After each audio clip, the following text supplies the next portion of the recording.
Then we have the technique of marking the moment. So when theater makers mark the moment, they want to fixate in the audience's mind a specific moment of the play. So ways they do this could be by the use of a tableau. So tableau is when the action freezes. All the actors on stage, they just freeze. So another way is by the use of a freeze frame, which is very similar to a tableau. So the action freezes, but we have a person, a narrator, or a character coming out of that frame, coming out of that of all these actors frozen, and starts talking to the audience. It may also be a character while all the other characters are frozen. That character is doing something, is doing an action. But nonetheless, this helps for the audience. This helps to change the pace of what we're watching, and it's a change of pace, a momentarily change of pace, and because of that, we pay more attention. So this highlights those particular moments.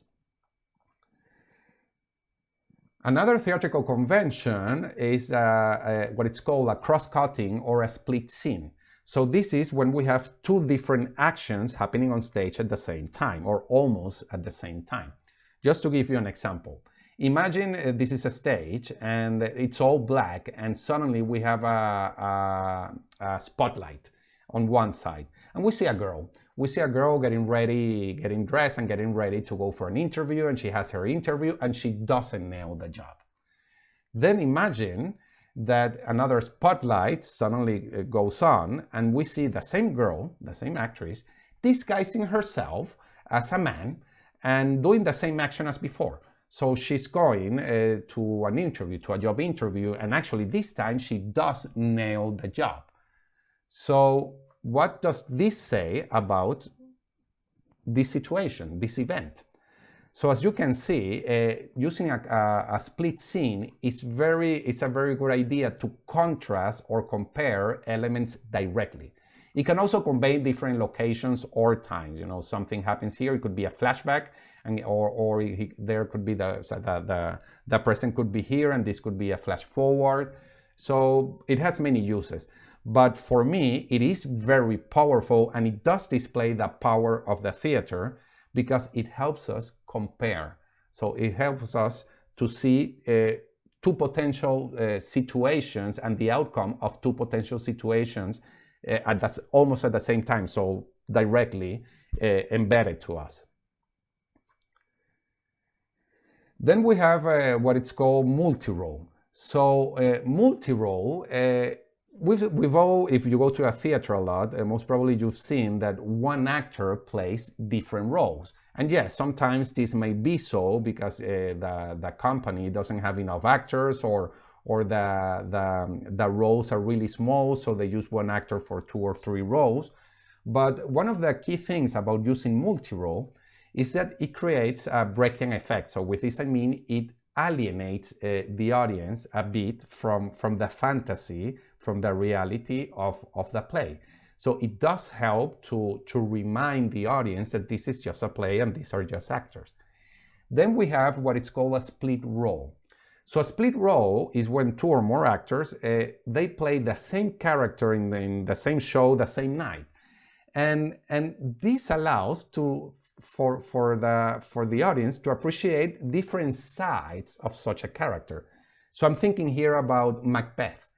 So if I were to produce or direct a play about the Macbeth play, I could probably, if I'm using this technique of split rolling, I could probably use a very childish or kind of thin or weak actor to play Macbeth when he's in the scenes where Macbeth is interacting with his wife. For me, Macbeth behaves like a child when he's with his wife.